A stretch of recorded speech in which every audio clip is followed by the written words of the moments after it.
Hello, the internet. Hi, everyone. It is, in fact, time for stream. Thank you, phone. We Right have on time. we have a fancy hat, and And I, we have rosé. Well, I have rosé. ooh, I have, well, got fancy skirt. I've got fancy blouse. It is like, it's got like lace and it fits my pancake chest perfectly. Like, I've been wanting to bust like this for years, and I'm about to go grab some water, but I'll be right back. Okay. Is it okay if I show the fancy blouse without like your face? Oh, I actually posted it to my one sec. Because I have it like open in browser and just scrolled down so that you can't see your face. I actually made it a post to my Pillow Farts that has it with my face blocked out with a rose emoji. Ooh, okay. Oh. Okay, yeah, I'm gonna share screen real quick. Wait, actually, hold that thought. Let me make sure I locked his room because I'm hearing some suspicious. Yeah, I did. Okay. Yep, I locked his room and he's angry about it. Oh, It is bedtime for the beb. Mm. So, okay, share. Might as well get this. Share a Chrome tab, and there's like 20 Chrome tabs open. Yeah. Yeah, that'll work. Okay, let's look at that, y'all. I did the gathering myself actually on the skirt. Oh, that is so good. Look at that detail work. That is amazing. That is so good. Let's see.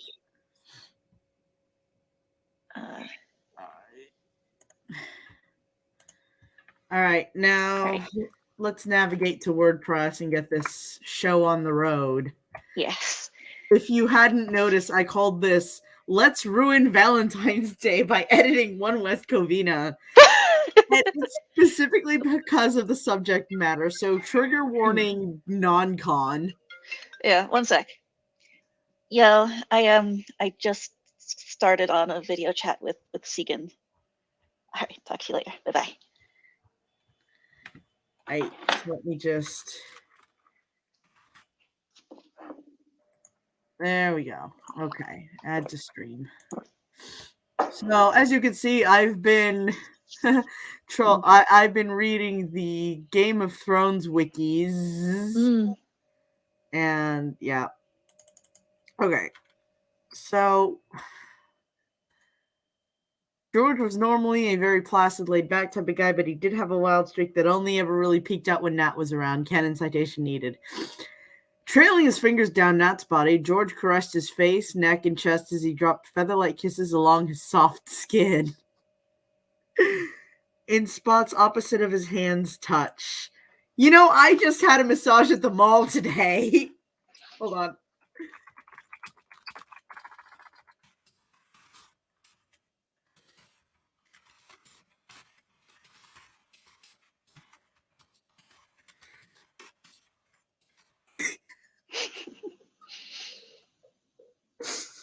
Yes, this is after he said, okay, dealer's choice, do what you want with my body, but I'm still going to rag on him for it.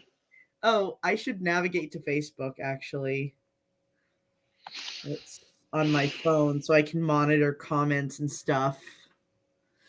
I'm not on Twitch today because, oh my god, the subject. Aww.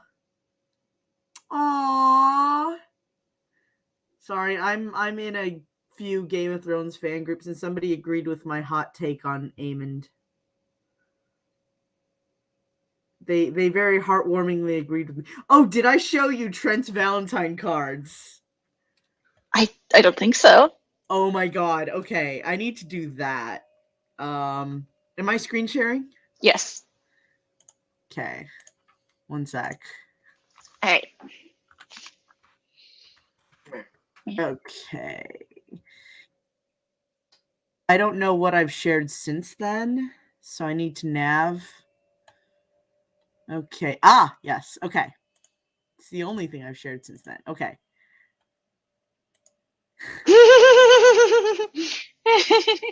That one's to Nathaniel. Let's see. So yeah, first one's to Rebecca. That one's to Nathaniel. That one's to Lucifer and Sebastian. That one's to Damon. And that one's to whom it To whom it may concern. That's beautiful. You know what? I forgot to fill out Lucius's Valentines for his class, but I should have just done that. To whom it may concern from Lucius. Because I forgot his classmates' names. Oh no. Okay. Taking the time to flick his tongue teasingly over Nat's nipples one at a time. As opposed to both at once. As opposed to both at once.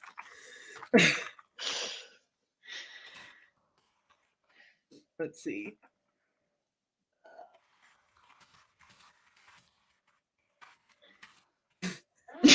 Yes. Unfortunately. Hmm.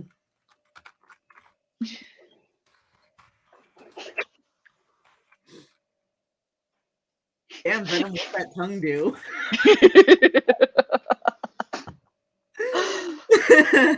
He moved both hands and mouth lower, following that cute little happy trail that Nat had. I've seen pictures of Scott Michael Foster without his shirt, and he doesn't.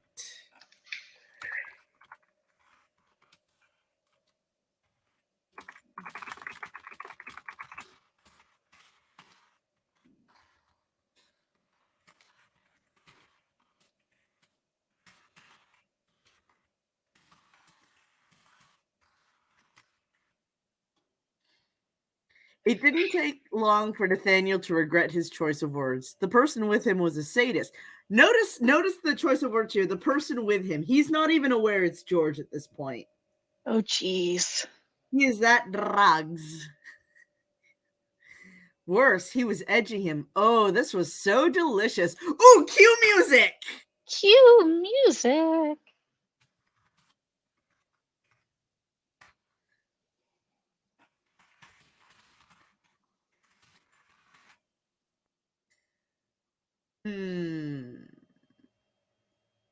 Should I do the one with the lyrics or the saxophone version?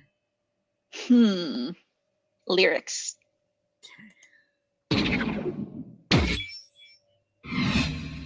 No, that has the... Okay. How annoying. There we go. It's a beautiful song. And actually, I was just listening to it on the way home.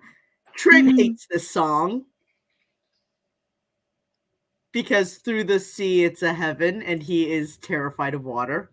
Oh, valid. So naturally, I was torturing him.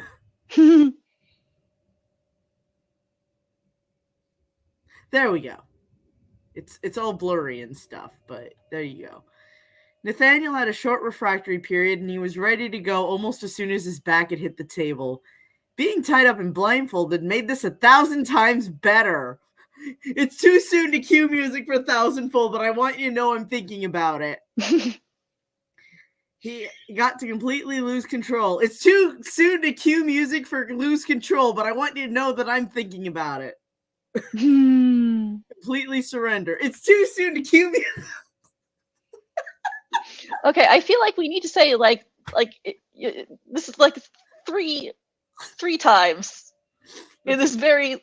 I'm gonna have Sin do it. Okay.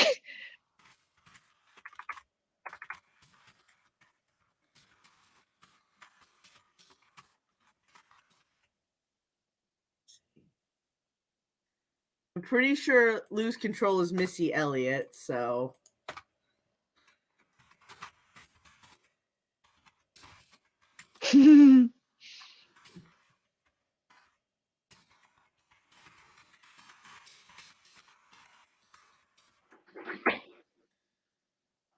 management at my dad's place won't fix his toilet, and since he's fighting them on it, he's saying that it's his right as a tenant to have his toilet fixed, and he's saying they're going to retaliate by trying to make him get rid of Emmy. So he's saying I need to get a doctor's note for Emmy, and I'm just like, I don't want to. I don't want to ask my doctor for anything.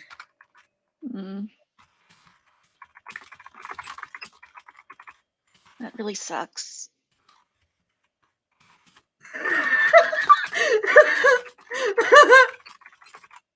Let's see.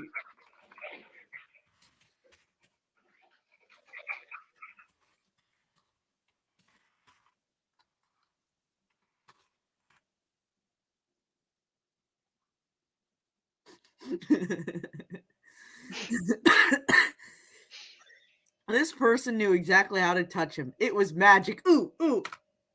Let's see. Oh, wait. Magic is the name of the band. Never mind. The little kisses tickled him, and he let out small shuddering noises halfway between a laugh and a moan. George buried his face in Nat's stomach and bit hard, as at the same time he dug his nails in, gripping Nat's hips almost tightly enough to draw blood. Oh, my.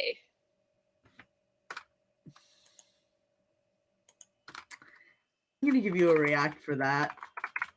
I'm going to give you the 50 Shades of Grey react. I'm feeling feisty tonight, if that wasn't clear. Yeah. I forgot we had that one. I didn't. Oh. He smelled and tasted so good. Dragging his nails harder down Nat's thighs and legs, he followed with his mouth, licking and nipping in all the right places but the one he knew Nat wanted him to touch the most, drawing out the pleasure as he watched the man slowly come undone before him. Oh God, yes, Nathaniel bellowed as he felt the pain on the flesh of his stomach and hips. God, yes, cut me, make me bleed, lap it up, please. Ah! Oh, I did that one. Oh, I did that in DOF actually. As Elibrius, you know, when he caps locks, we just turned it into singing. And at one point, it just said, "Oh!" Loki heard that, he just burst out laughing in the middle of the H scene. It was priceless. He tried to shift his legs, but he couldn't, and the tension of the straps that held him reminded it. Oh, you know what? I should put a little warning. Let's see. I'm just gonna. There we go. Now everybody who sees this knows. It's showing up, right? Yep. Yeah, it is. Okay. Yeah, but he couldn't. And the tension of the straps that held him. Actually, technically, this is DubCon. Oh well. Oh well. It reminded him he was being held prisoner as someone was using his body for his own pleasure. Please, please, he panted helplessly. Hearing Nat's words and moans only inflamed him further. Take a ride on the wee woo wagon.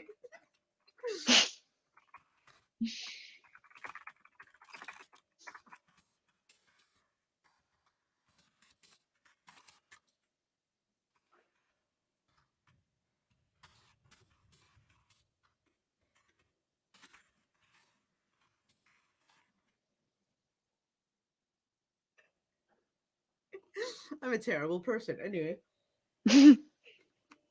George, for the first time in a long time, was excited. And that only made the fire within him rage out of control. Bonus points for that clause being fairly close to the lyrics. Oh, yeah. He growled low in his throat and happily obliged Nat's screaming, moaning requests. Instead of gentle touches, George bit harder each time he found a spot he knew would make Nat react to him. Good or bad, at this point, calm, easygoing George didn't care! I mean, yike.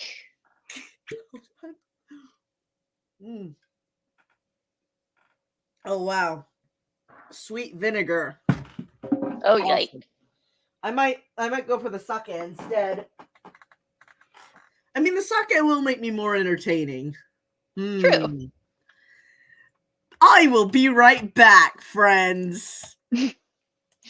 just gonna. I decided to. Lucius decided to spill yogurt on my trousers, so I decided I didn't need trousers. Hmm.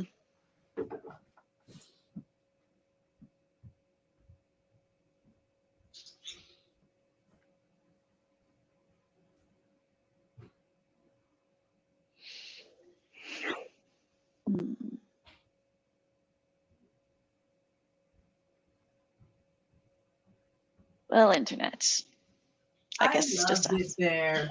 I hated it there. I died there. Buried me in the ground. Okay, where were we? Planting a flower on me? Hangbow. His nails raked along the pale skin, barely drawing blood. Where there were a few tiny droplets, George, who had never done anything like this before in his life, most escalating is superlative ever. Oh, yeah, that just, like, that's so reassuring. But he's got no idea what he's doing.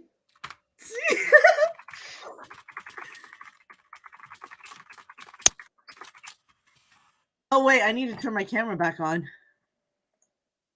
Hi! We all need to look at my hat. We do. Licked them up eagerly and then promptly bit the hell out of Nat again for good measure. Nathaniel was increasingly out of his mind. He had never done any sort of cutting or blood play before, but being scratched and bitten like this made him feel so good. You should adopt a pet raccoon! Ah! No! That's irresponsible! Huh? I said, that's irresponsible.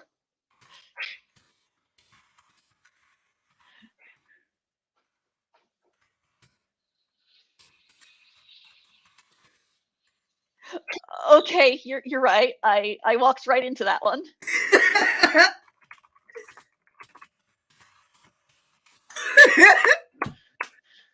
Mission success. He could feel his cock pulsing in time to the bites, begging to be touched, licked, and nibbled. Okay, apparently Nathaniel's into that. Moving on. Okay. Tell me how good it feels, boy, George rasped out. Okay, calling your boss boy is certainly a good idea. I mean, is any of this a good idea?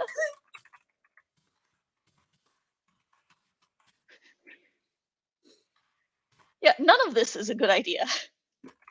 Let's see.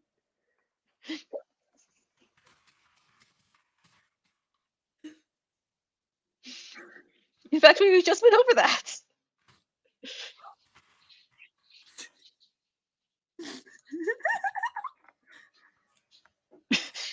I'm sorry, my little shit needs to be here too.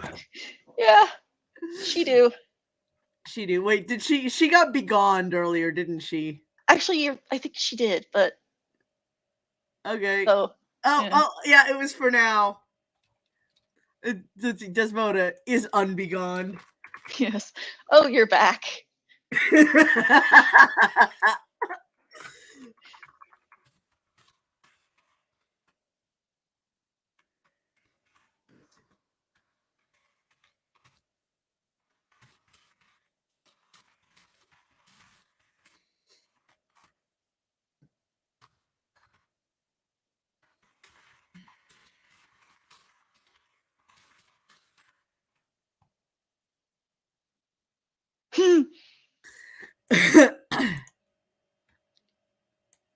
Let's see. Hold on.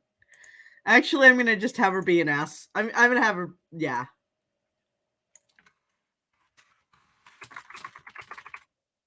Glaring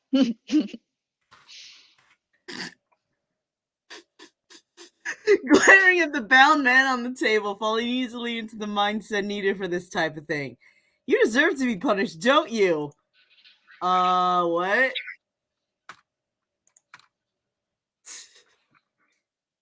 Hold on. Horrible boy, tease. What? Oh, what?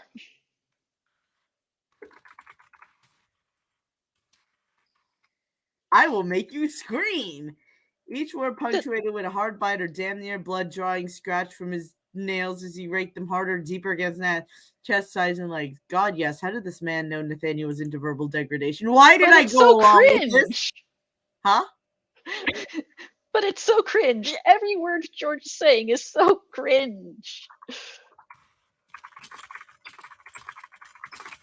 Oh, I have a reaction to that.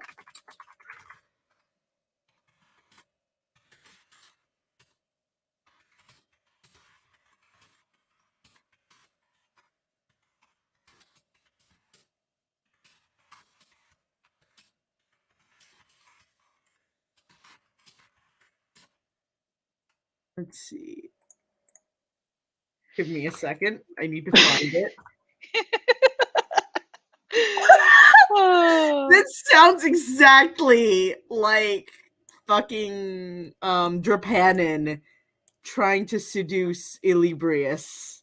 Oh my gosh. Wait till we get there. Actually, probably should be doing more of that as well. It feels perfect, sir, he moaned. Punish me, please. Please, master, I deserve that. Giving a loud growl and digging those nails once more into Nat's hits, George leaned down and flicked the tip of Nat's cock with a embarrassed grace of his tongue and then promptly swallowed him whole. Suddenly Vor? Yes.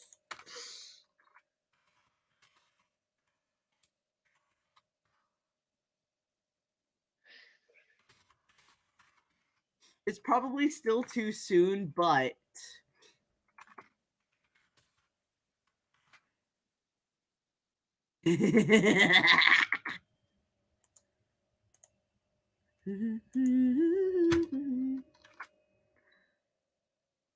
Her mouth is so disturbing.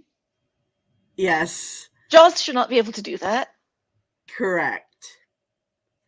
Using tongue, teeth, and lips, he found a pace he knew worked, and digging those nails even deeper was going to pull Nat completely apart, one screaming chunk at a time. Yeah, that really does sound like Vor.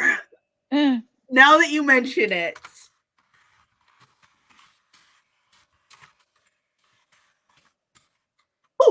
Oh my god. Oh my god. Hold on. I got a message. I got a text message, and it might be. It's line art that I commissioned. Oh, yeah. Hells yes. I'm going to forward this to co-writer. And now I want to watch that. Hello, I'm trying to watch myself. Watch me, watch you, watch me, watch you. And I need to forward this to you too. How do I? Yeah, okay. Share externally to Discord. Share to last channel. Oh yeah. That's Check so it out. That's so cool. I know. I love it so much. I'm just going to type a series of A's so that she knows I'm excited. I love it so much. Caps lock. Heart, heart, heart, heart, heart. Heart emojis.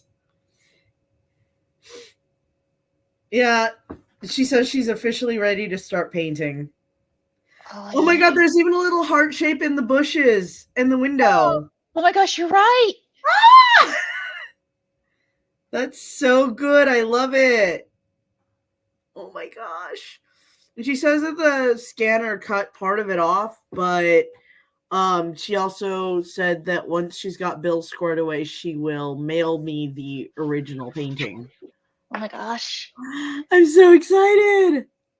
As soon as Nathaniel felt his eggplant get some attention, he completely lost control. Yes, oh God, thank you, Master. Oh, I love you. The I love you react. Happy Valentine's Day, everybody. Happy Valentine's Day. I love you again. Please. Oh shit. Sorry, Lucius. Please don't ever stop. George's heart leapt at the words that came out of Nat's mouth. He loved him finally. Yep. This is from Cruel Intentions, by the way. I can't actually read the subtitles at the bottom because your comment thing is. Yes, okay. told me you loved me, and I believed him. I'm gonna hide the comment thing then. Okay. It made him increase his attentions as he sucked and stroked him all. At the same time, his free hand left small trails of red down his chest. That sounds like way too much blood. Does that sound like too much blood to you? Yeah, actually, it really does. And like George's nails must be so grody right now. Let's see. Hold on.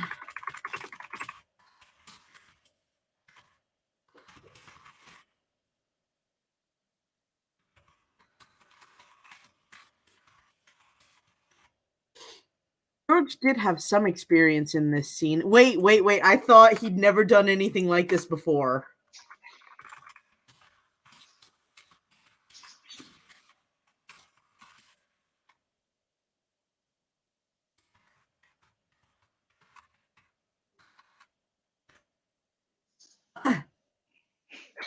And he used his knowledge on the man before him, wanting Nat to feel the most mind-shattering pleasure he had ever experienced while learning more about him as they went.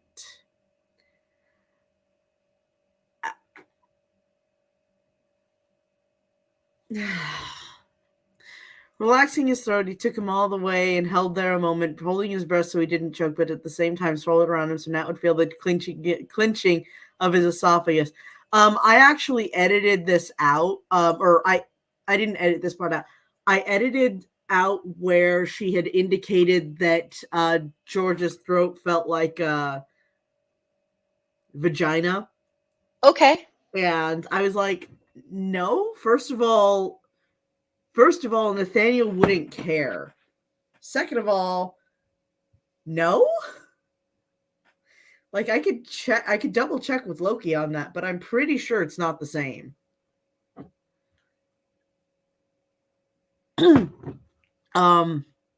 He did this a few times before he needed to breathe and lifted fully off Nat to give himself a bit of a break. Come for me, boy, he rasped out. It's weird that he keeps calling Nathaniel, who is his boss, boy. Yeah. And taller than him.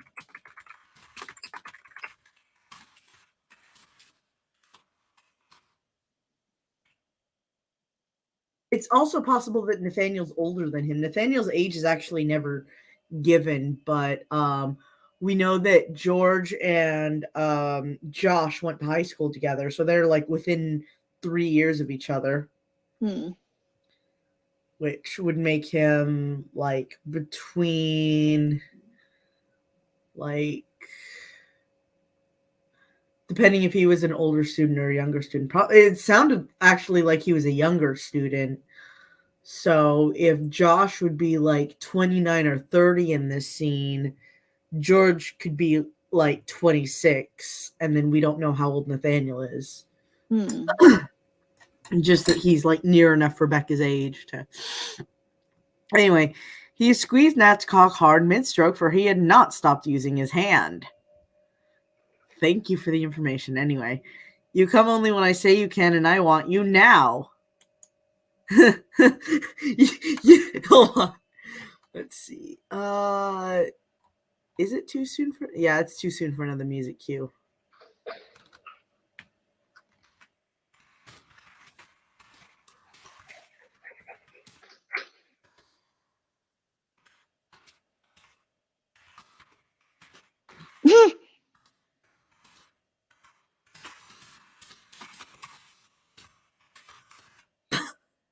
Okay, well that just like completely flipped the entire tone of that, because guess what song my dad would always sing to me when I was a kid and I wanted something that I wasn't going to get? Oh my god. You know what? I do the same thing with Lucius.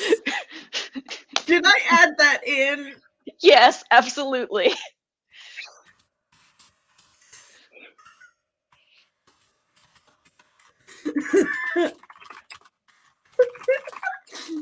Like, there is nothing.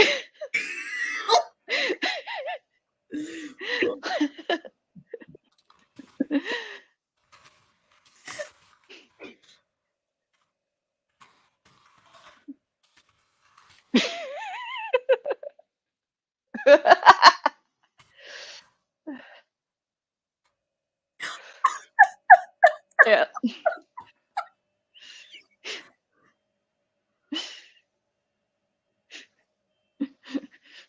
Well, now. Hold on. That actually reminds me, and I'm not going to type this into commentary, but it is going to squick you out so bad. Oh no. There's a song called Miss Bipolar by Blood on the Dance Floor. Okay. There's a line called "The best part of fighting is the make-up sex." Somebody quoted this on Tumblr, and somebody responded to that with, "That's why I hate fighting with my dad." And I was like, You? They were kidding. They were like doing that on purpose to point out why it's stupid to quote that. I mean, yeah, that is a stupid quote. But, yuck. Targaryen intensifies. In Zero intensifies. Speaking of intensifies, my back kind of hurts. I'm gonna get my patches. Ooh.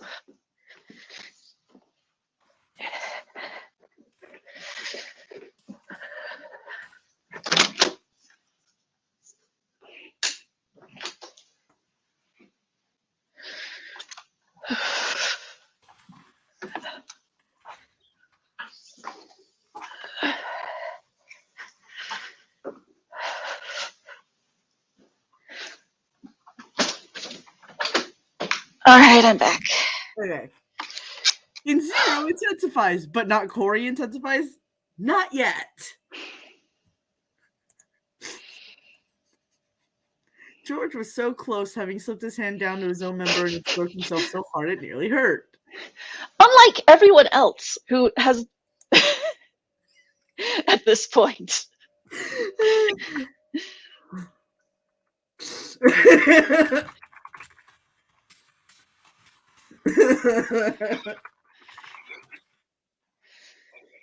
Onion, you don't count.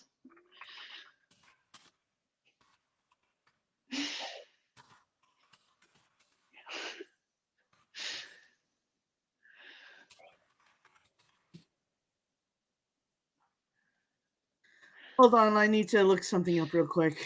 Okay.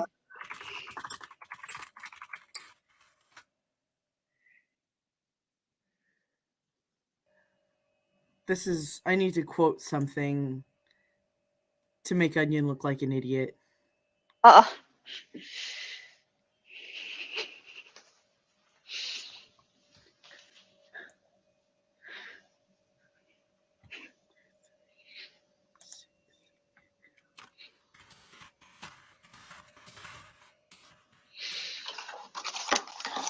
you go.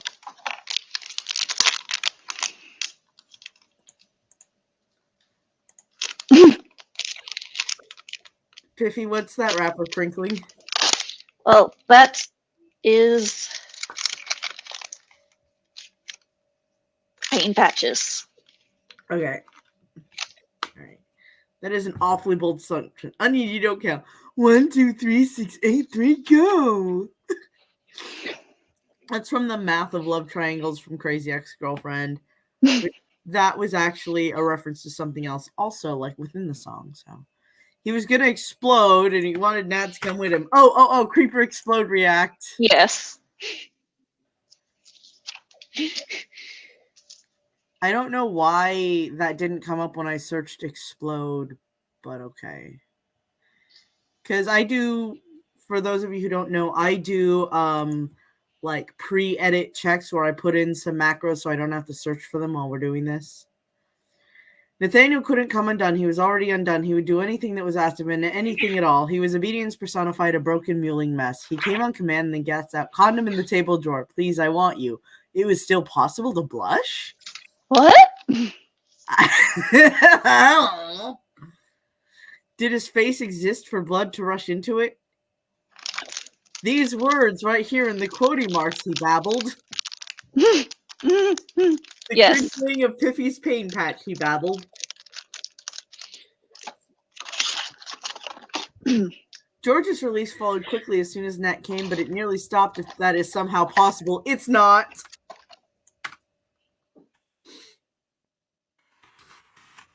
At hearing what Nat blurted out next. Touching, kissing, biting, hell, even blowing the man was one thing, but this? Wait, what? Wait, what?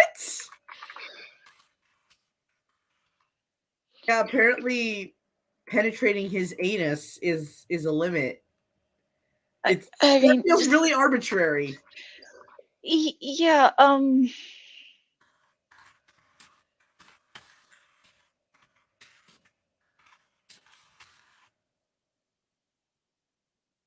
So I'm going to switch this to Alibrius because you're not supposed to take Onion seriously. Not that anyone takes Alibrius seriously. It would help if I could remember how to type his name. Yeah. I don't understand what scale of I don't want to say severity George is using, but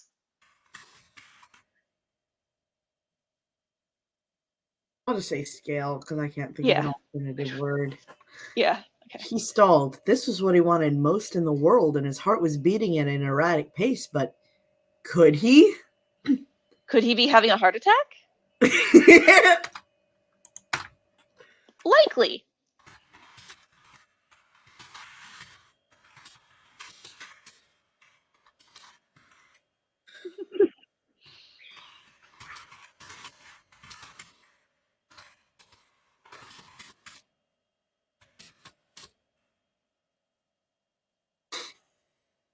Once he got to feel how Nat felt, would he be able to let that man go?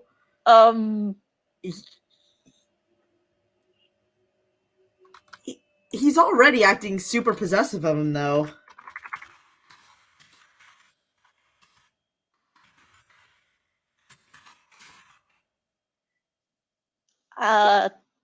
Does George's basement look like Trent's?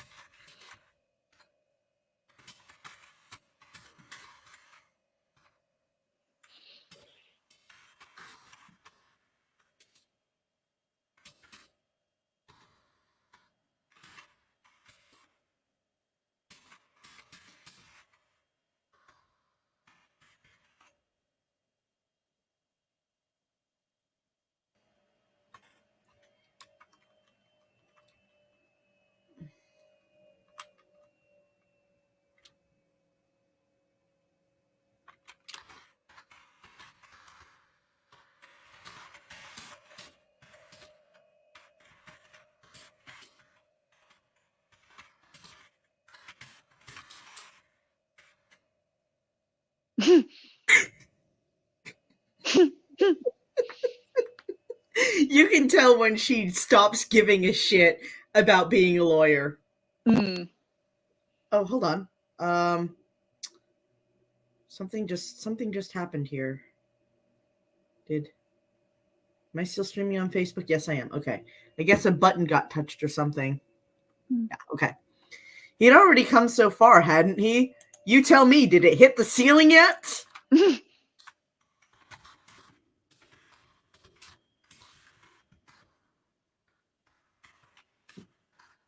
Let's see.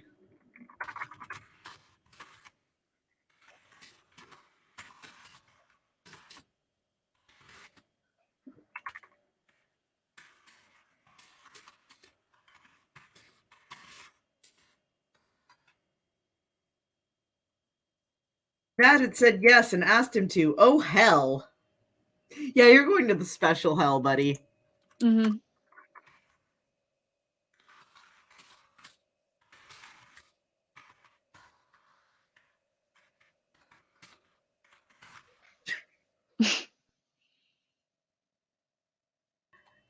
George grabbed the condom from the drawer, slipped it onto his still rock hard member, and slid up effortlessly like water up onto the table.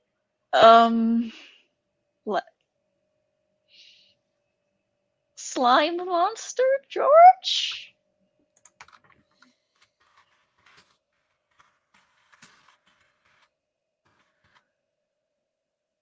Yes. You know what? That's a lot more entertaining than what's actually happening. Yes. He gripped Nat's knees and shoved them open more, a little harder than he needed to. Spitting on his fingers, he found Nat's opening. Oh my gosh. Oh my gosh. Spit? Yes. Seriously? Yes.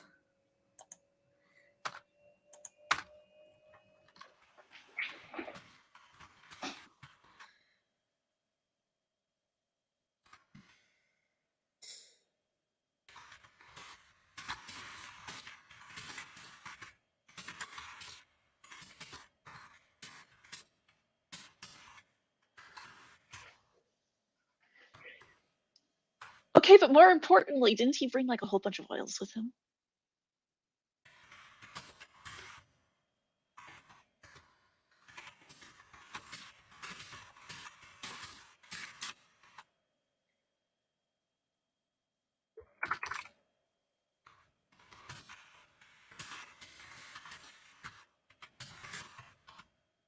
Okay, true.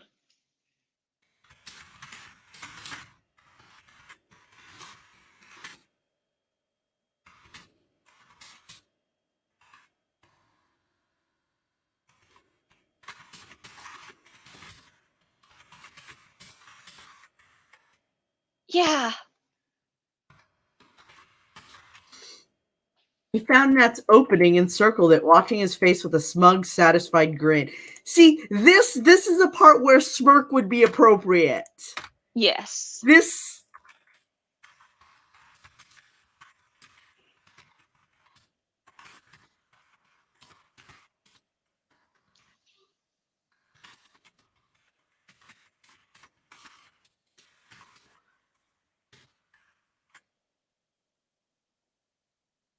You came so well for me, boy, and you know, every time he... Hold on a sec. I have to have somebody be a dick about this.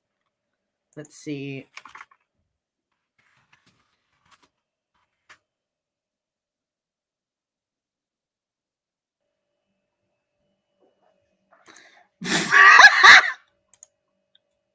Oh, that is perfect. That is exactly what I wanted. Hold on. I found a react. I just gotta cut it down to size.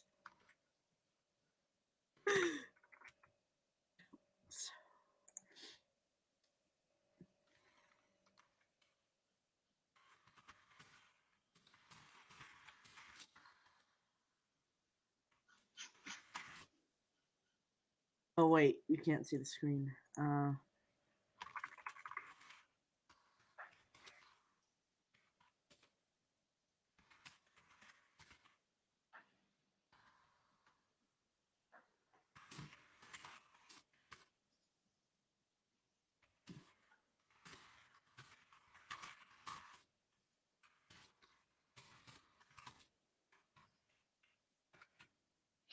It makes me think of Foghorn Leghorn.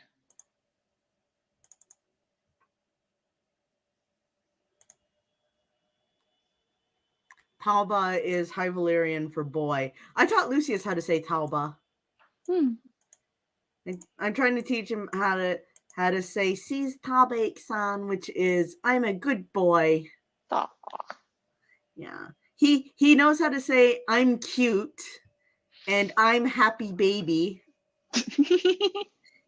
Earlier today, I guess he heard someone say "Happy Valentine's Day" because he was like "Happy, happy," and then he was Oh. like, "Happy baby."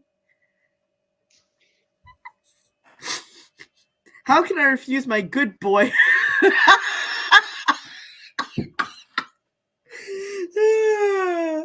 Oh god. Now I want to get the Trent react where he's say where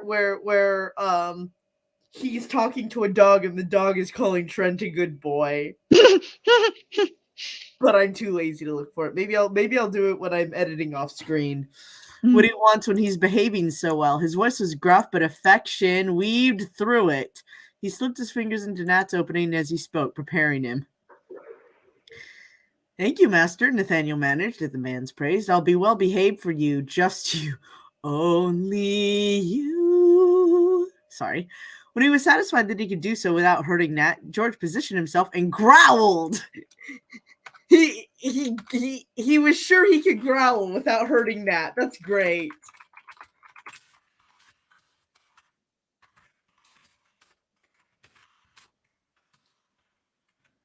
holding on to Nat's bound knees. Get ready for me, boy.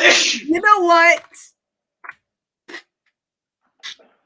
Congratulations. Congratulations. I'm going to be using this every time now. Okay. I'm still imagining Foghorn Leghorn, and it is super cringe. Why? Because Foghorn Leghorn belongs nowhere near this scene.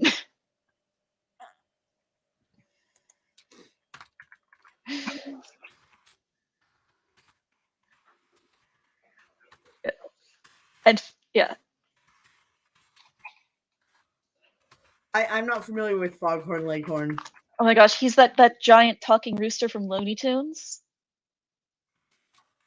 Does he say boy a lot? Yeah, he's like, I say, boy, I say. And he does this like long babbling, like his whole bit is that he's like got this really like specific accent. Hold on. That's okay. You can show it to me later. Okay. So Also, saying I know that on Tumblr I say like there's no such thing as cringe, but I am physically cringing here. on Tumblr, you are trying to encourage yourself and other decent writers. This is a different animal. Okay.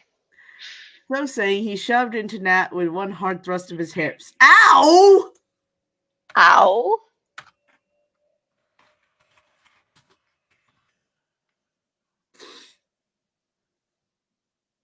He paused to give Nat time to get used to him before he shoved again and bottomed out completely. Ow!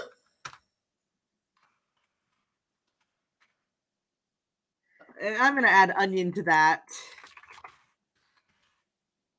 That is not how you do it. It's not a vagina. Even if it was, you're not. Ugh. Yike. Oh god, this was new. This was Nathaniel's body jolted and a scream ripped from his throat as he felt the man enter him. Oh, okay. Wee woo wagon right now, right?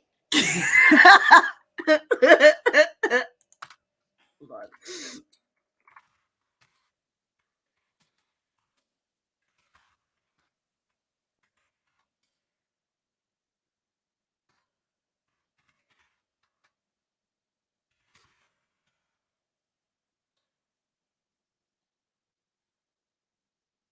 Hold on a sec.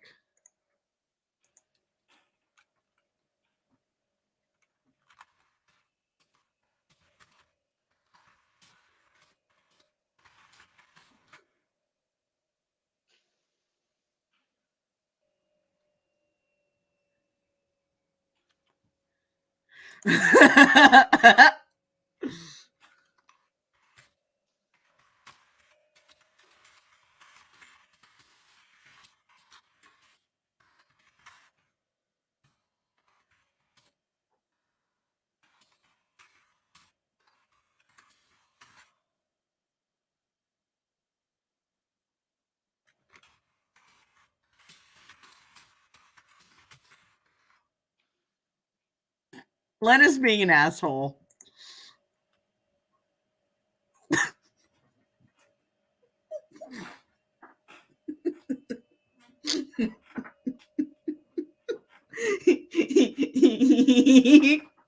That's from Portal 2. I think Portal 2. Oh! Oh, must be a wrong number. Oh well. Nathaniel knows both his parents, but his father does not love him. Oh.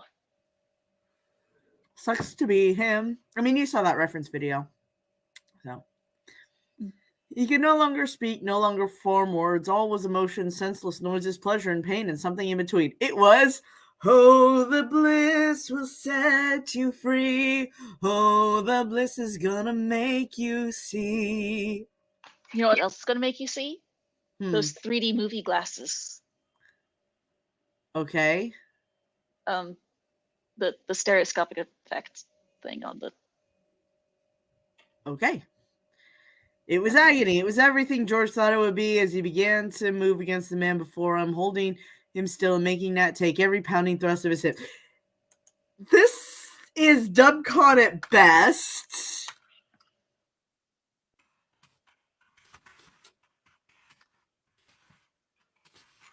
I can at least certainly believe that that George has never done this before.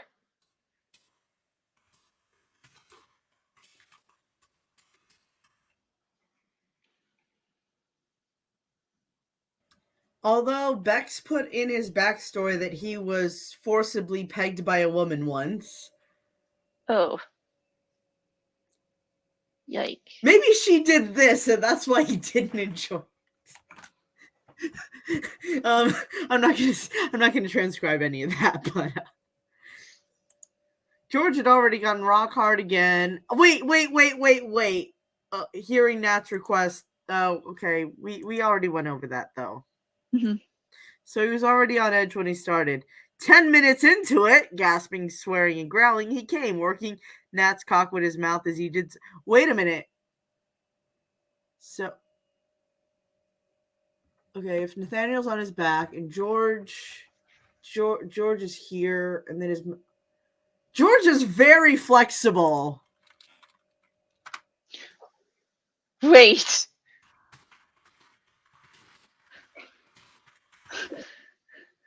Okay, so Origami Man. Huh? Origami Man.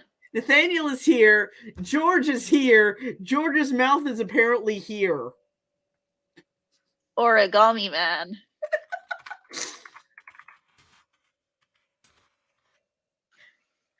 As Nathaniel came for the time that night, outright weeping in pleasure and joy, hoarse from every moan and scream, he just about passed out. The wee woo wagon also does not love you. We're not calling them. Oh no. His body went completely limp. His heart almost stopped. Let's see, hold on.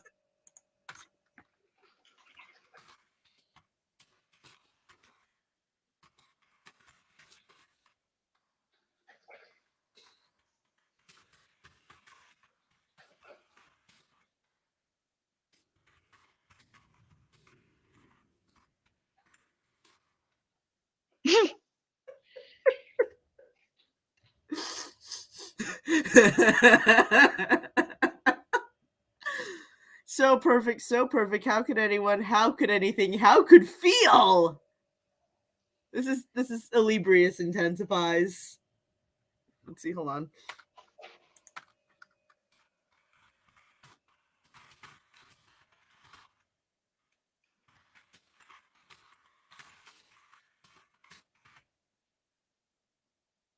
His mouth formed into shapes, but no sound came out. I love you. And then a couple formless, indecipherable twitches.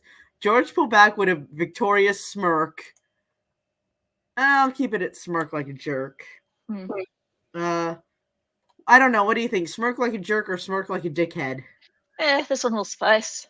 Okay. His neck came undone under him. Being incredibly careful as he moved to extract himself, George threw the condom into the trash can and wiped himself off with the towel. That's my good boy. I love you too. He whispered as he kissed that pretty little mouth that was just aching to be. Ew! Not after you've just gone down on him.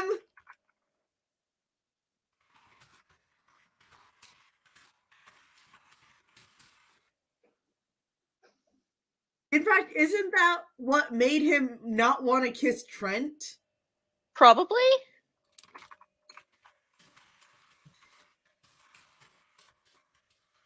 I'm just gonna. I'm gonna leave that as is. Hold on. Somebody messaged me.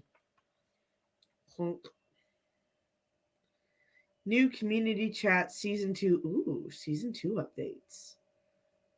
Yes, I will join this. I will join this.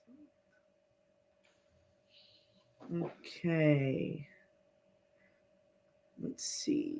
I've resigned myself to fanfics. Ooh.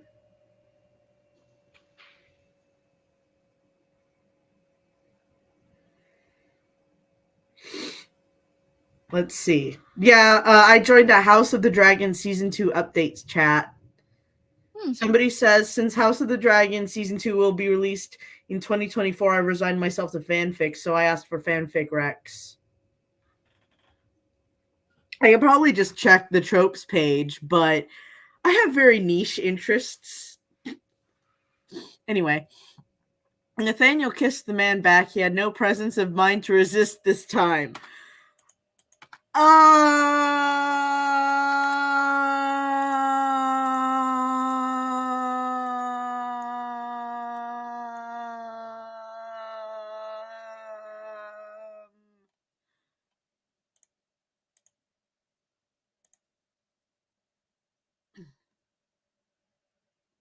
Still with me? Yeah, kind of. Okay. He moaned softly into the kiss, his heart aching and full, his cock aching and empty. George reached for the ties that held Nat bound slowly, so as not to cause harm. Oh, now now he cares. Now he cares. Now he cares. What even is consistency?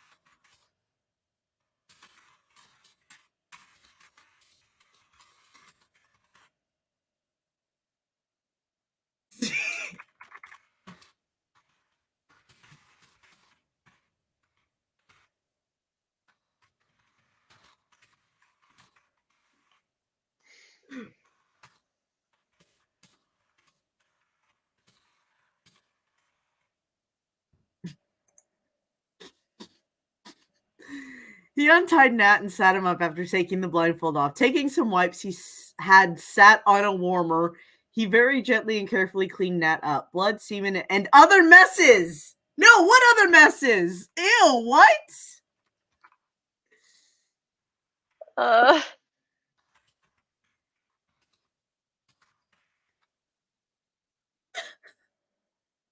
He wiped away tenderly, making sure he took diligent care of his Nat before helping him stand.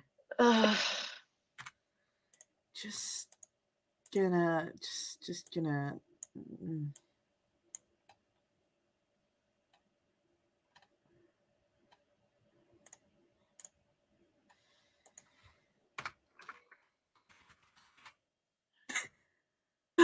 Mine.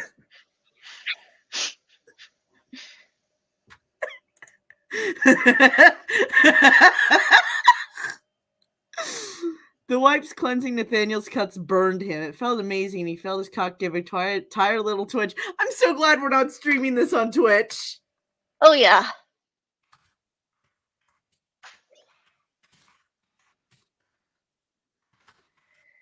Oh, boy.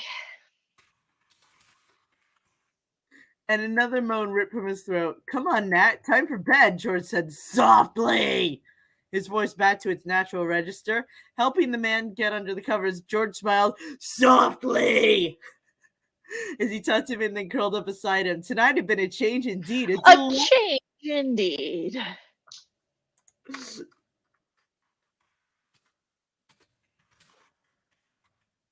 A delightful one at that. What one man's opinion? Yes.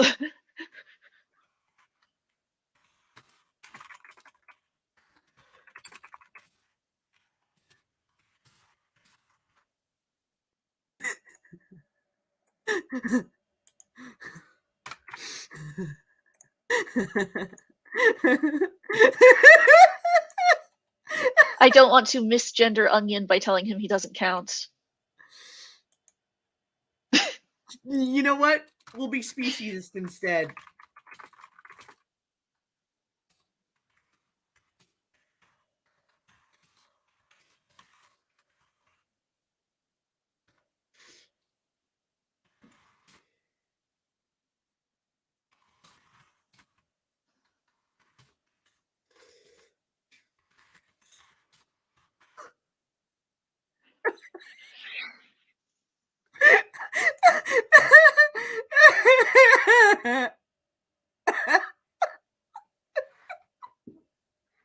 I'm sorry. Like, yeah. Onion, you are literally sustained by emotional abuse. Hush your shut. Ah!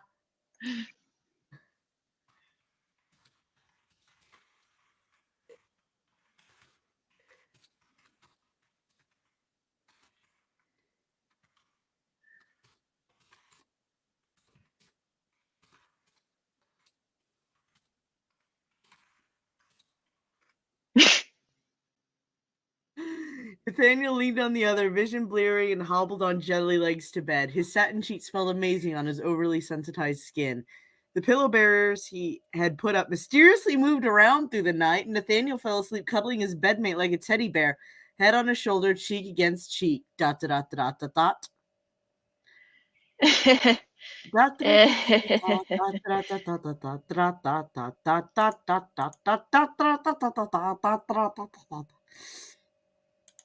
Dot dot dot dot dot dot dot dot dot. Okay, is this trigger warning date rape or trigger warning attempt? No, this is trigger warning date rape. Yeah. Abso-fucking-lutely. Oh, whoops, whoops, whoops. Okay, I will update the updates when after this is done updating the update. Dun, dun, dun, Happy dun. dating.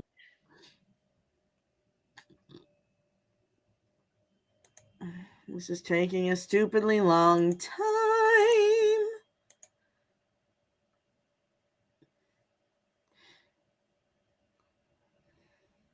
Okay. So we're going to publish it today. Excuse me, sir. We're going to publish it publicly today. We're going to make sure there's a fucking read. Yep, there's a read more update.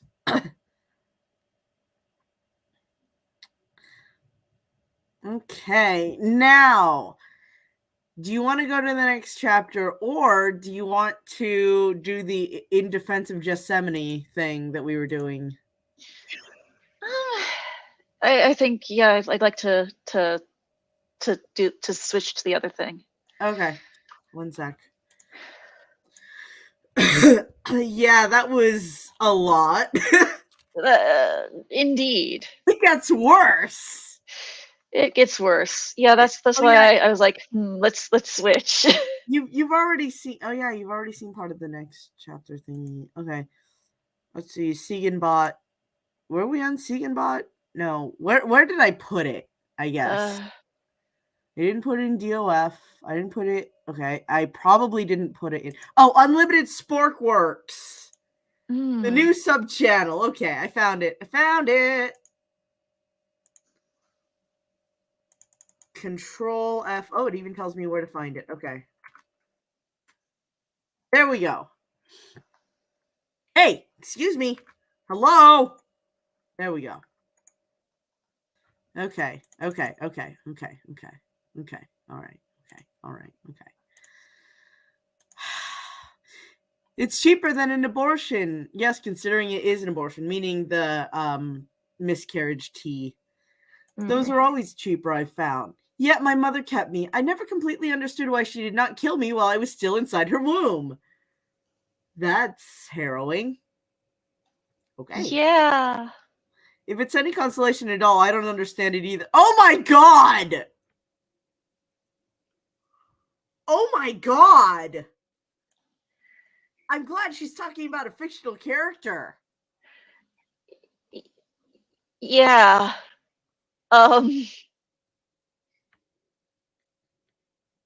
She was not a bad mother at all, far from it, for she was quite loving and warm, my only solace in the hell that was the brothel. Okay.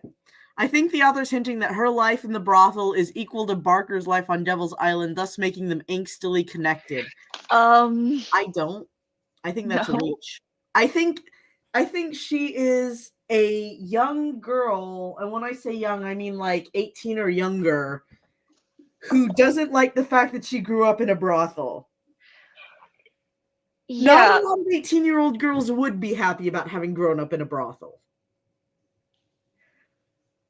Also, like, equal to? Like, why is this a contest, firstly? Why is this a contest? I don't think Gethsemane's the one making it a contest. Yeah, it's like, A, it's not a contest, and B, Mervyn is just like,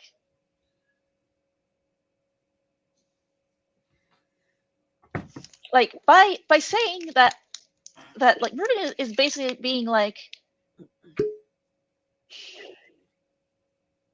what do you call it? Devaluing whatever this character has experienced because it must, because it's just, Yeah. Angstily connected. Like, I didn't think that was the intention. I think it's just, I have a character who grew up in a brothel too. He's a lot more chill about it. Not for me to brag that he's more chill about it, but just because he has a different personality and different outlook. And also, he wasn't a young woman growing up in a brothel. I think a girl growing up in a brothel would have different experiences to a boy growing up in a brothel. Yeah, and like, Mervyn, this is not a contest. Why are you trying to make it into one? Yeah. Author, allow me to explain this article about Devil's Island. I'm not going to pothole to it. Second, do you know what happened to prisoners there? Do you know what happened to prisoners in general back in those days? Whipped to death. Okay, but did Sweeney Todd die? He's blatantly still alive. Beaten, attacked by other prisoners. Corey solutioned, hard, backbreaking labor, no food, no water, harsh. Your upper class, well-to-do brothel versus Devil's Island. Okay, well, you already covered that when you said it's not a contest. The Sioux endures more pain and torment. Nobody implied that. Nobody implied that. Just somebody did not imply that. The way they don't whip and beat. I guess only one character is allowed to have any angst in their backstory, and it's the canons. Nah. No, I mean, because Rebecca Bunch, Crazy Ex-Girlfriend, has a whole bunch of angst in her back. Pun intended. Let me go with that. Pun intended. A lot of angst in her backstory. But then Trent also has some angst in his backstory, like his sister who was born the day that he drowned. Yeah. And was the reason his father walked out on him for his aunt. And let's see, then there's Sebastian and the holy shit that is his backstory. Yeah. At 9 years old, Sebastian realized his parents didn't love him. Oof. And he's like, I'm gonna stay with Trent's family instead. So anyway, I honestly, I don't see anything wrong with Victoria's backstory. Yeah, like this is like, okay, yeah, this is like, this is our she's just like establishing a character's backstory. That's something you do. This is our introduction to Victoria. I don't see anything objectionable. Let's see. Everything everything about it says Sweeney and the reader should be more sympathetic. No, nobody has said that. Nobody has said that. It's not a contest. Let's see, but my mother was not a constant presence in my life. Yet another way she's trying to make herself. No, she's not. She's just saying my mother was a good mother when she was around, but unfortunately she was not always around. Yeah. That's literally it. That's literally all she's saying.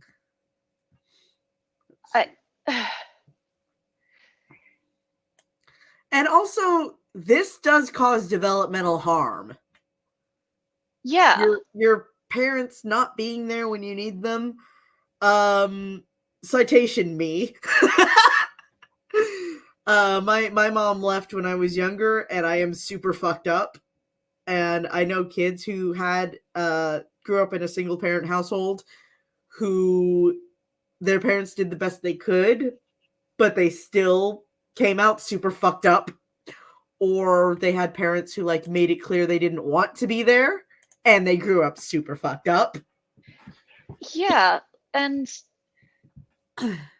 honestly, Mervyn sounds so offended just like by the concept that this person is writing a character and wants that character to be special or sympathetic in any way.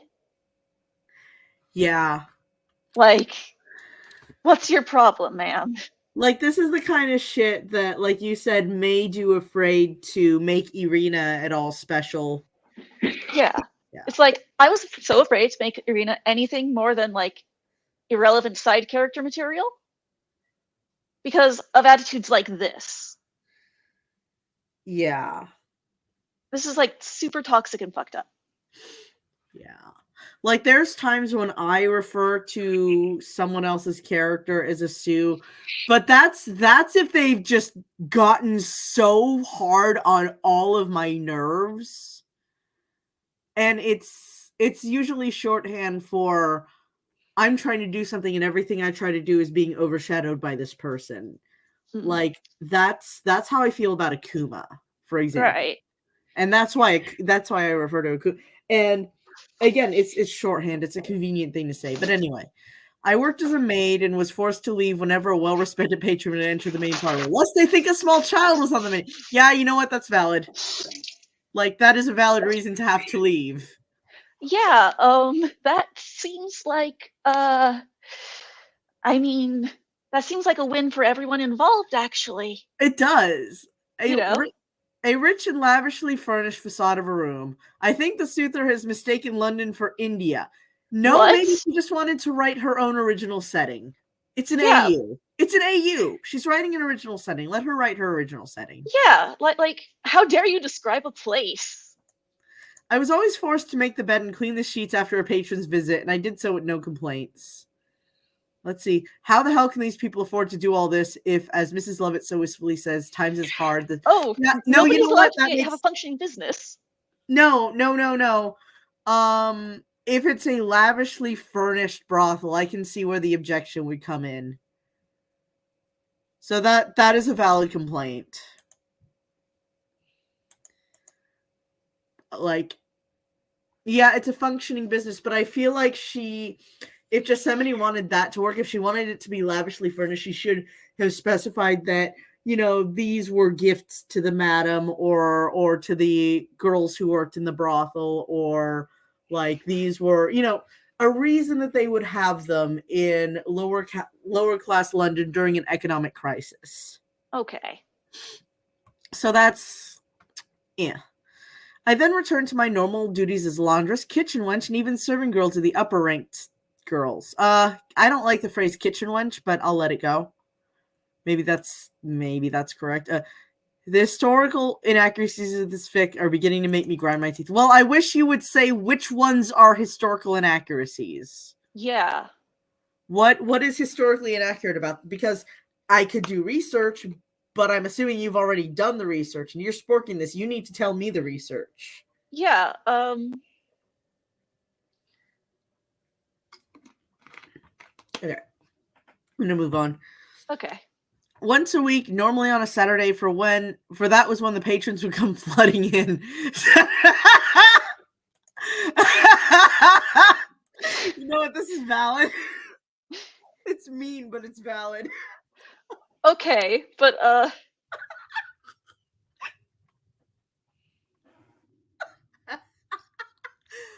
I want to know why Saturday specifically, and I want to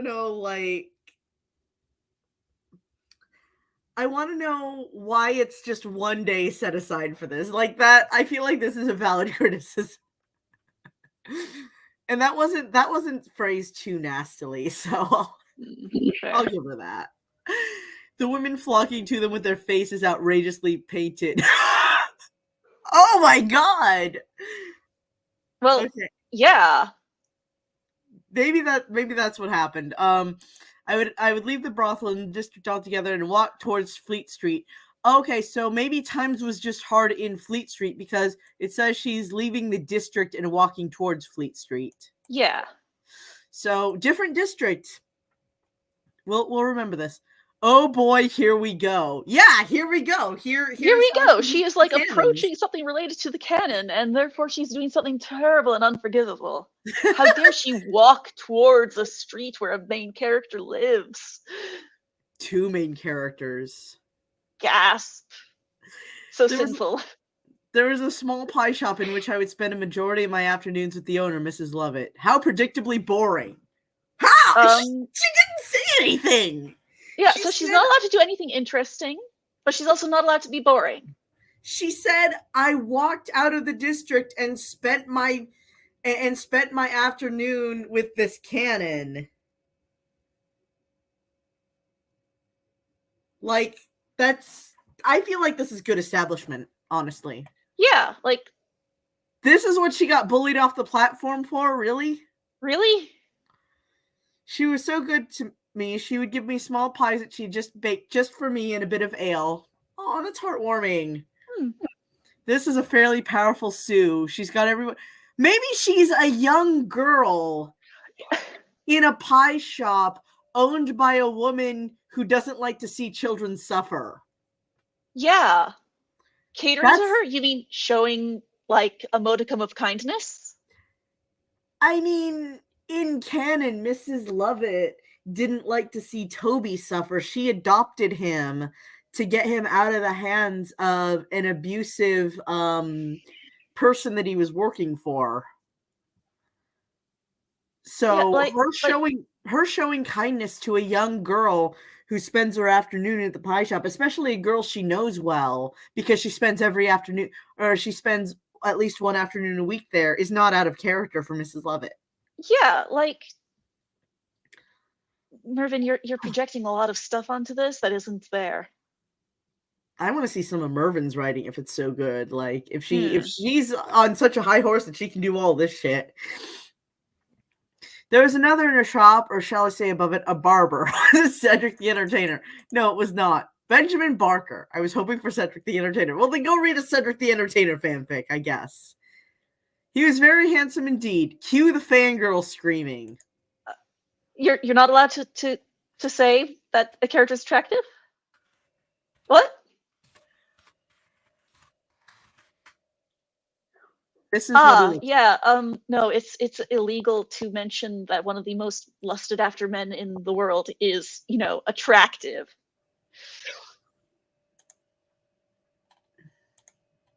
Swing your razor wine, sweetie, hold it to the sky. She also, meaning Yosemite, frequently references this promo.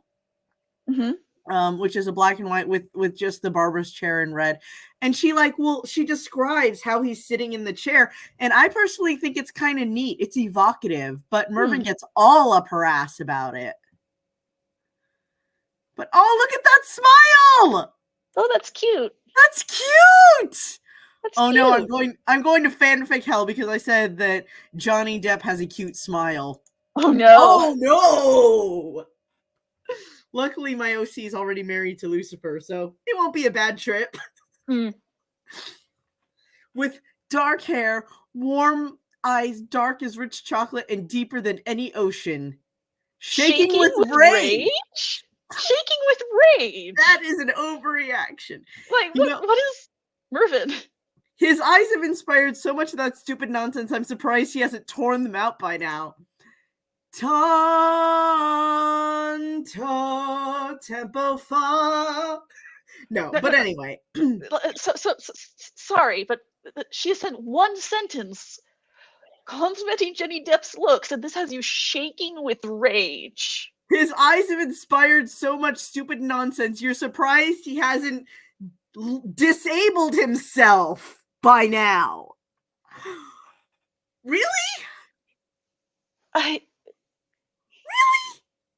Oh my gosh. Like, really? Come take my eyes. Oh god, that does the repo. Oh gosh. Face. Ow. Sorry. I start singing that during House of the Dragon too. I am terrible. Oh yeah, I watched that movie right before my LASIK surgery. Top 10 stupid Gingan decisions of all time. It ranks only slightly above dating Derek. Ow. That's a big ow. Listening to a song that ends in "Take my eyes, I'd rather be blind" right before getting eye surgery. Yeah, that's pretty fucking dumb. Anyway, Sands pops in for a cameo. Okay, she's talking about Agent Sands from Once Upon a Time in Mexico, which is another Johnny Depp movie. Okay. So she can roleplay as Sands. She can roleplay as a Johnny Depp character, but Yosemite can't compliment a Johnny Depp character. Right. Okay. Or exist near one. Huh? Or Or exist near. exist near one. Yeah, you know what? Especially not exist near one. Sounds fair. Let's keep going. Technically, he did turn them out by now. Oh yeah, Sans got his eyes shot out or cut out in Once Upon a Time in Mexico. Get out and stay. Okay, he was rather tall and broad-shouldered in stature. This part made me laugh. The 5'9" waif, because I guess Johnny Depp is also 5'9", but so is Sebastian, and Sebastian is definitely a waif. Actually. Yeah, he is 5'9". Ah, well. Yeah, same height as Ryan Philippe. Nice. And I could barely speak with him in fear of making a complete fool of myself in front of him. You don't need his help to do that. She's just existing. Yeah, she's like existing. She's What's like your problem, patronizing his neighbor's shop. What She's a crime. she is a very young woman. You know, a lot of girls feel shy around handsome men. Yeah, and also, like, it's not like she is likely to know how to talk to men in a way that would be befitting for a girl her age. I'm glad you added that last part, because I was just about to point out, you know how she... Excuse me, sir, Valentine sale! Oh, where's half off? I actually did that with Serena today. I had Serena advertise herself as half off for a Valentine's Day special. Instead of $400 an hour, she's charging $200. That's because I'm a horrible person, and my OC. So I'm not a horrible person because my character is a prostitute. I'm a horrible person because my OC is supposed to be in a ship. But shipwriter didn't do anything, or her character did not wish my character a happy Valentine's Day, so my character back on her bullshit. Oh. Anyway, he had a wife, a lovely blonde woman, Lucy, I believe her name was. A rival, she must be disposed of immediately. Mervyn, are you okay? All she did was say he had a beautiful wife, and this was her name. That's all she said. I don't understand. And a daughter, Joanna, barely a year old. How dare she, like, establish who the people in the story are?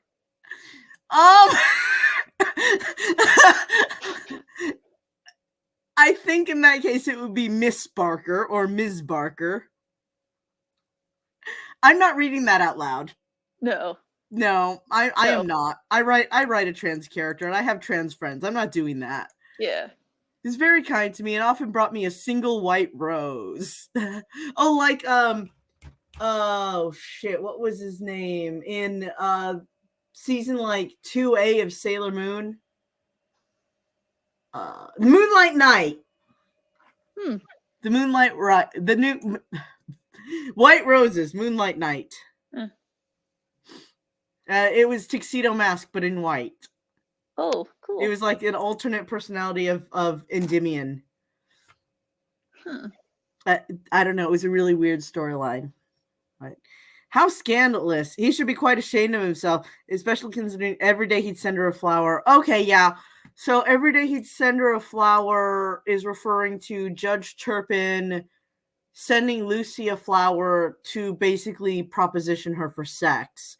I don't think that was Benjamin Barker's intention in giving Victoria a rose. Like, I think the context is a little different here. Yeah. This fic is already killing me. Well, that's because you're letting it, sweetie. Anyway. Yeah, that's because you're like, okay, Mervyn, I don't think we're reading the same fan fiction. Legitimately, I don't think we are. And would converse warmly with me as I ate. When I was but 8 years old and knew nothing. She's 8 years old. 8 years old, you say? 8 years old? She's 8 years old, and Mervyn's jumping up her ass because Mrs. Lovett gives her pie. And Benjamin Barker, who is what Sweeney Todd used to be, gives her flowers. These people are kind to a child, and that's terrible. Right? We got 10 minutes. I know. And knew nothing of love. Also, like, hold on. You expect me to believe that this 8-year-old girl sees this grown-ass woman as like a romantic rival for this dude who she thinks is just very handsome? Seriously? She's 8 years old. I felt something for this kind, warm man. Yeah, that's called this person is kind to me. And I don't know how to react to it because I live in a brothel and I don't know how to react to a man who's just like agape kind. Yeah. Because I live in a fucking brothel. Pun intended. It's hunger. She wants to eat him. Okay, that's kind of funny. Let's see. Cross cannon overload. Okay. I'd even dreamt of marrying him. Little girls do that. Yeah. Sometimes. Some little girls, they dream of marrying, you know, boys or men or whatever, or girls or whatever. Oh yeah, when I was a kid, like, yeah, I crushed on guys who were way older than me. When I was a kid, I had a crush on Jedi from Sailor Moon because that was like one of the few non-educational shows I was allowed to watch.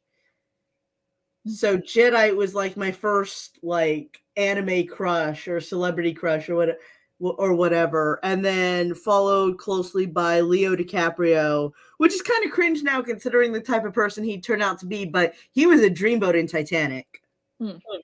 Yeah, so scandal with Leo DiCaprio, I don't know if you're aware of this, but he has recently become infamous for dating he's 50 years old. He dates very young women and dumps them as soon as they turn 25, and right now he's dating a 19-year-old. Oh, yikes. So there's this huge scandal around him, and it's not very flattering. But like back in 1998, nobody knew about this. Nobody cared. Also, he wasn't 50 in 1998, so nobody, you know, he was just a teenage dreamboat. Him and Ryan Philippe. Anyway, here's that favorite double standard of all suitors. Sue obsession over male lust object is pure and true love. Anyone else's obsession over male lust object is bad, bad, bad, roast in hell. Now. Okay, about Yosemite, yes, that does not work. However, I do agree with this regarding other fanfics containing OCs that I've read, and it's possible that Mervyn was just sensitized to it. This is not excuse for saying this about Yosemite. But it's possible she's sensitized to it because I saw that and I was immediately like, 3 names came to mind of characters. Yeah. That I have had this issue with when role playing as a person who's attracted to men. It's like, yeah, if person A's character is in love with Trent, then that's the purest and truest love.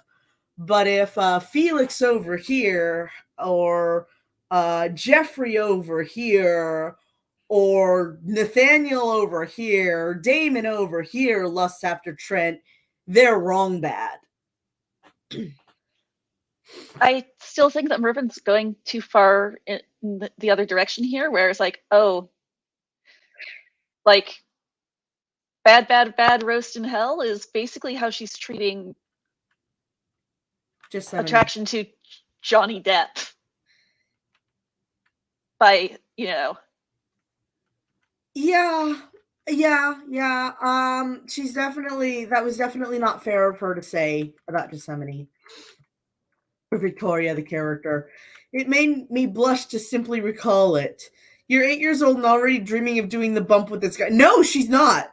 She's blushing about thinking of marrying somebody that she actually, like, an older man she actually knows in person.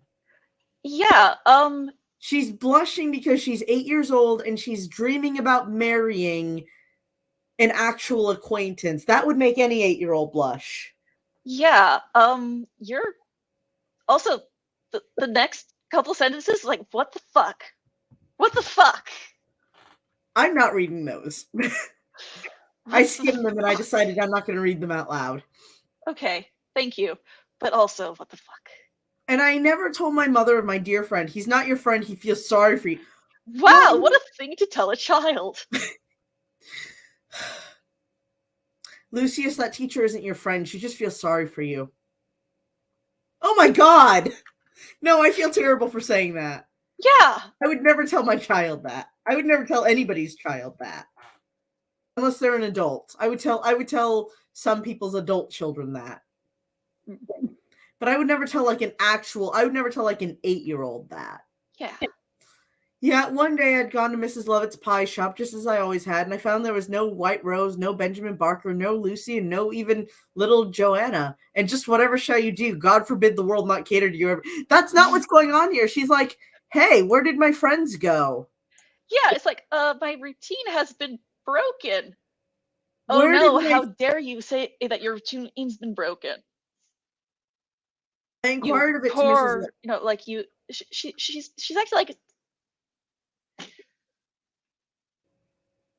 oh my gosh. I inquired of it to Mrs. Lovett. She sighed heavily and replied, he's been put away, love, for a very long time. It's called a life sentence, and I believe you were... Mrs. Lovett is not going to tell an 8-year-old this guy's gone to prison for life. Yeah. She's going to say he's been put away for a very long time. Or he's gone away for a very long time. Yeah, like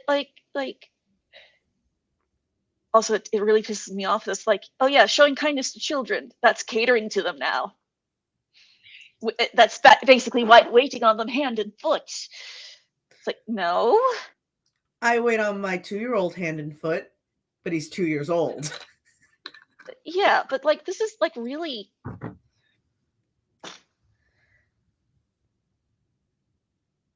I hope Mervyn is child free. Yeah. You know, best luck to her and her husband, best wishes, but I hope they're child free, unless her attitude has changed immensely in the last, let's see, what's 23 minus 9 years? 12? 14? Hold on. 23 minus 9 is 14, yeah. Yeah. Oh, you know what? It's been 14 years. Her mind probably has changed. Yeah, it's been 14 years. Hopefully she's grown. We're giving shit to past Mervyn, not present Mervyn. Yes. Guys, yes. do not go and give shit to present Mervyn for the shit that we're saying here. This is about past Mervyn. You can't even find Yosemite. But the reason you can't find Yosemite is because sporks like this that basically bully Yosemite off the platform, and I'm sorry about that, because I wanted to read, you know, from what I read of this fic, you know, between the sporks, I wanted to actually read the fic.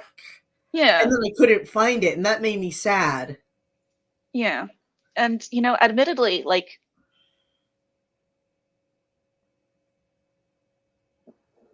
you know, 9 years ago, I actually probably wouldn't have seen anything wrong with this. Times change. Yeah. I understood immediately the meaning of her words, but I was greatly confused. Same as usual that she's 8 years old. She's 8 years old. He was nothing more than a simple barber with a wife and child. He was kind, warm. All right, I believe we now have a standard. Good people are warm. Apparently, Benjamin Barker is good, because that's the third time she's described him as warm in less than a page. I wonder what she thinks of the razor. With a sigh, you grow warm in my hand. I don't think it's that deep. I think this is an amateur fanfic writer who didn't use a thesaurus. Yeah. That's like, if I wanted to get all philosophical about all the times Bex uses softly and gently and smirk and giggle and like, if I wanted to get all philosophical about that shit, I probably could, and I would probably be wrong like about 80% of it. I think, you know, we have posited that that her characters don't really know how to express the thoughts that are in their head via dialogue or body language. And that's about as deep as it gets. Like, yeah. it's not that deep, yo. It just maybe author could benefit from some writing classes. Maybe Yosemite could benefit from taking English 101 in an adult community college. Okay? Yeah. Like, that's as deep as this gets. Yeah. Let's see. And gentle. He was Johnny Depp. How could anyone wish to send Johnny Depp to prison where his pretty, beautiful looks might be more? Okay. All right. Okay. Okay. Yeah. I'm just going to say she's 8 years old. Okay. Of course, she has a perfectly rosy, image of this guy who's been nothing but nice to her. He's been nothing but nice to her, and so is his neighbor. Yeah, and It's not that deep, yo. It's not that deep. All right. Love you. Gonna talk to my parents. Thank you. Thank you for joining. Thank you for having me. Huggles. Huggles. Bye. Oh, wait. Before you go, do you want to do DOF this week at some point? Sure. Yay. Okay. Bye.